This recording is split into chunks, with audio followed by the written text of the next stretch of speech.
보신 하나님 말씀은 구약의 사무엘상 8장입니다. 사무엘상 8장 1절부터 9절까지의 말씀을 찾겠습니다. 구약 성경 419면에 있습니다. 사무엘상 8장 1절부터 9절까지의 말씀입니다. 한 번씩 교독해서 읽겠습니다. 제가 오늘 1절 읽습니다.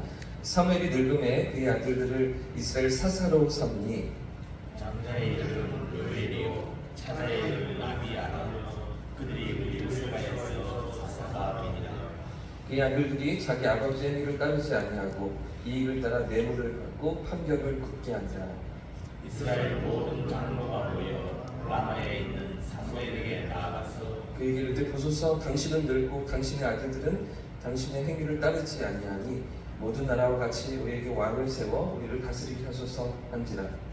우리에게 왕을 주어 우리를 다스리게 하라 했을 때에 사무엘이 그것을 기뻐하지 아니하여 여호와께 기도하며 여호와께서 사무엘에게 이르시되 백성이 내게 한 말을 다 들으라. 이는 그들이 너를 버림이 아니요 나를 버려 자기들의 왕이 되지 못하게 함이니라. 내가 그들을 애국에서 인도하여 낸 날부터 오늘까지 그들이 모든 행사로 나를 버리고 다른 신들을 섬긴 같이 내게도 그리하노라. 읽겠습니다. 그러므로 그들의 말을 듣되 너는 그들에게 엄히 경고하고 그들을 다스릴 왕의 제도를 가르치라. 아멘. 할렐루야. 믿음의 길로 우리 삶을 인도하실 줄 믿습니다. 지난주에 우리는 사무엘상 1장에서 한나라는 한 여인을 통해 그녀의 기도를 통해서 이스라엘 백성들을 찾아오시고 믿음의 길에서 떠나 방황하는 백성들을 이끌어 가시기 위해 한 사람을 준비시키는 하나님의 모습을 살펴봤죠. 사무엘을 준비시키시는 그런 하나님이셨습니다. 한나의 기도를 통해서 사무엘로 옮겨가시고 그 사무엘을 통해서 온 민족을 복주기 원하시고 하나님의 뜻대로 인도해 가기를 원하시는 하나님이셨는데요. 자, 이제 오늘은 사무엘을 통해서 어떻게 하나님의 이스라엘 역사가 하나님의 백성들의 역사가 왕정시대가 열리고 있는지 중요한 대목을 8장에서 함께 살펴보기로 합니다. 통독은 사실 14장부터 16장까지 부분이지만 8장 대목을 짚고 넘어가는 새벽에는 오늘 부분은 되새기고 나갔으면 좋겠습니다. 사사기의 배경 속에 사실 이 사무엘상이 열리고 있다는 것을 우리가 잘 기억해야 되는데요. 지금까지 우리가 이스라엘을 다스리며 지도할 사무엘을 준비시키시는 하나님의 손길을 보면서 이 사무엘이 사실은 이스라엘의 마지막 사사라고 보는 것이 좋습니다. 사사기에 12명의 사사들이 있었잖아요. 13번째 사사가 사무엘이라는 거죠. 오늘 본문에 방금 읽으신 대로 그 아들들이 사사였다고 기록하고 있지만 사실은 그들이 하나님께 쓰임받는 장면은 없습니다. 백성들이 불평하고 사무엘 앞에 나와서 이들을 좀 못 쓰겠습니다. 당신의 아들들은 둘이나 되지만 사사로서 역할을 못하는 것 같습니다. 이렇게 고백하고 있는 것처럼 사무엘의 두 아들은 사사로서 하나님께 쓰임받거나 역할을 감당하거나 그런 것들이 없기 때문에 그렇게 불려지긴 하지만 정말 하나님이 쓰셨던 사사들은 12명 플러스 사무엘까지. 그래서 사무엘이 이스라엘 마지막 사사였고 그 사무엘을 이어서 왕정시대가 열려지는 모습을 이제 우리가 보게 되고요. 내일 본문에서 우리가 사울 왕이 이제 기름 부음을 받고 하나님께 세움받는 그런 모습들을 우리가 보게 되는데 그 마지막 사사로서 사무엘이 어떻게 그 역할을 감당하는지 오늘 본문에서 함께 살펴봤으면 좋겠습니다. 이제 사무엘이 나이가 많이 들었는데 근데 그때 어떤 일들이 발생하게 됩니까? 그 두 아들의 행실이 악했던 거죠. 하나님 앞에서도 그렇고 백성들이 보기에도 지도자감이 아니었던 것입니다. 백성들이 존경을 받지도 못했고 하나님의 뜻 가운데 그들을 인도하지도 못하는 그런 상황 가운데 3절을 보시면 못된 짓만 하는 그 아들들의 모습이 드러나고 있죠. 그 아들들이 자기 아버지의 행위를 따르지 아니했고 사무엘의 행위를 따르지 않고 이익을 따라 뇌물을 받고 판결을 굳게 한다. 전시가 아니니까 전투가 있거나 어떤 어려운 상황들이 아니니까 사무엘이 잘 다스리던 그런 시대 풍미 말미에 백성들이 사사 앞에 나와서 판결을 요구하고 지도를 요구하는 가운데 뇌물을 받고 구분 판결을 하는 이런 두 아들의 모습을 성경에 고발하고 있죠. 4절과 5절 말씀을 그래서 백성들이 어떻게 나오고 있는지 같이 읽어보겠습니다. 4절과 5절입니다. 시작. 이스라엘 모든 장로가 모여 라마에 있는 사무엘에게 나아가서 그에게 이르되 보소서 당신은 늙고 당신의 아들들은 당신의 행위를 따르지 아니하니 모든 나라와 같이 우리에게 우리를 다스리게 하소서 하니라. 지금 백성들이 무엇을 요구하고 있습니까? 당신의 아들들이 사사로서의 역할을 잘 못하니 그러니 우리에게 왕을 세워주십시오. 우리에게도 왕이 필요합니다. 이렇게 말하고 있는 거죠. 자, 근데 문제가 무엇입니까? 이런 왕정은 하나님이 원하시는 일이 아니었다는 거죠. 그 이유는 두 가지입니다. 첫 번째는 이스라엘 장로들이 왕이 필요하다고 요구하며 제시하는 그 이유에 문제가 있었습니다.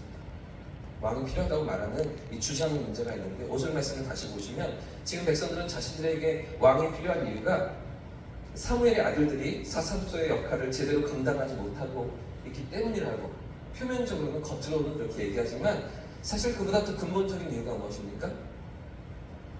다른 민족들에게 왕이 있기 때문이다 라는 여기에 문제가 있습니다. 다른 나라들의 왕이 있으니 우리에게도 왕을 주십시오 라고 말하는 여기에서 지금 심각한 문제가 발생하고 있는 것입니다. 사실은 이스라엘은 하나님의 백성이죠.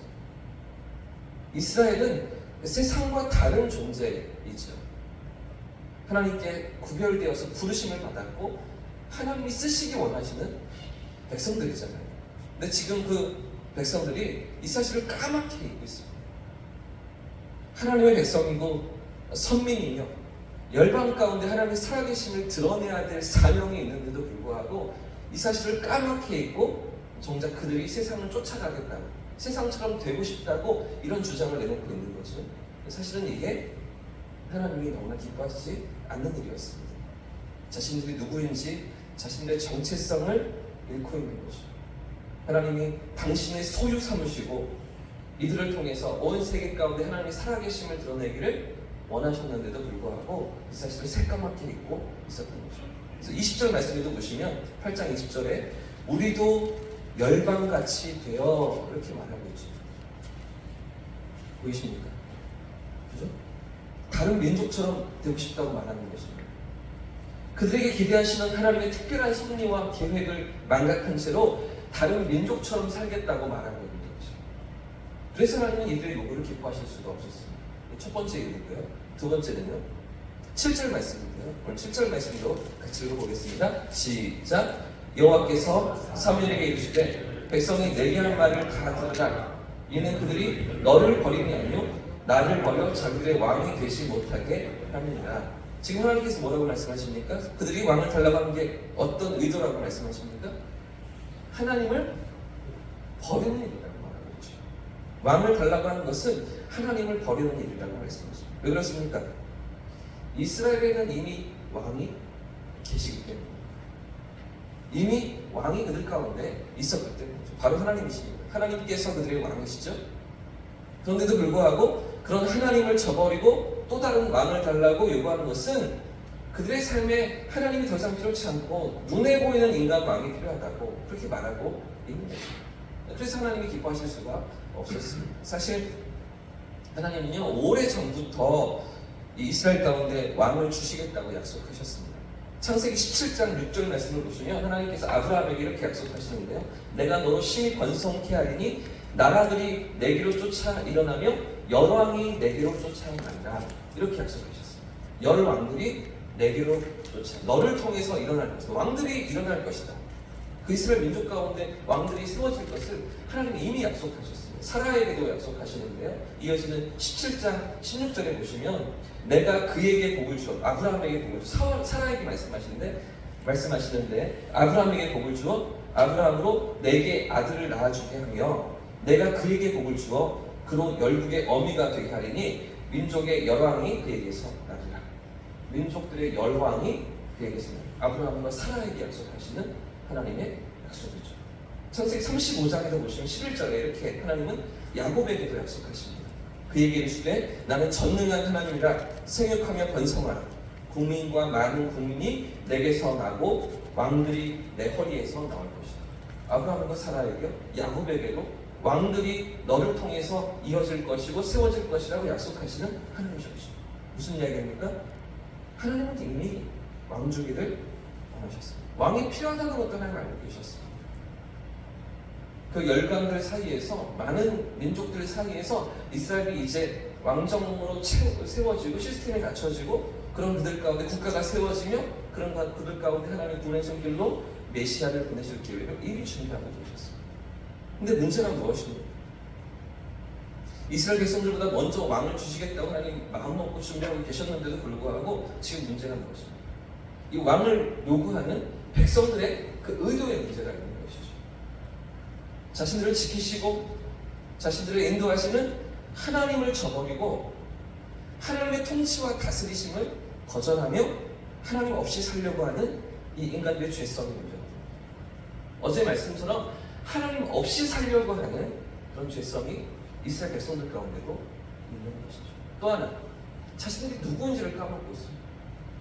어떤 존재로 부르심을 받았는지, 하나님의 마음과 의도가 어떠하신지 자신들의 정체성을 잊어먹은 채 세상을 따라가고 세상을 쫓아가려고 하는 이것이 하나님 보시기에 너무나 문제였던 것이죠. 오늘 우리는 어떠합니까? 이 말씀이 무엇을 교훈하고 있습니까? 오늘 우리는 무엇을 바라보며 살아가고 있는가 하는 것이죠. 이 한 주간을 살아가면서 주일에만 말씀 앞에 서 있는 것이 아니라 삶의 현장에서도, 내 삶의 구석구석에서도 우리 삶의 기준이 어디를 향해 서 있는가 하는 겁니다.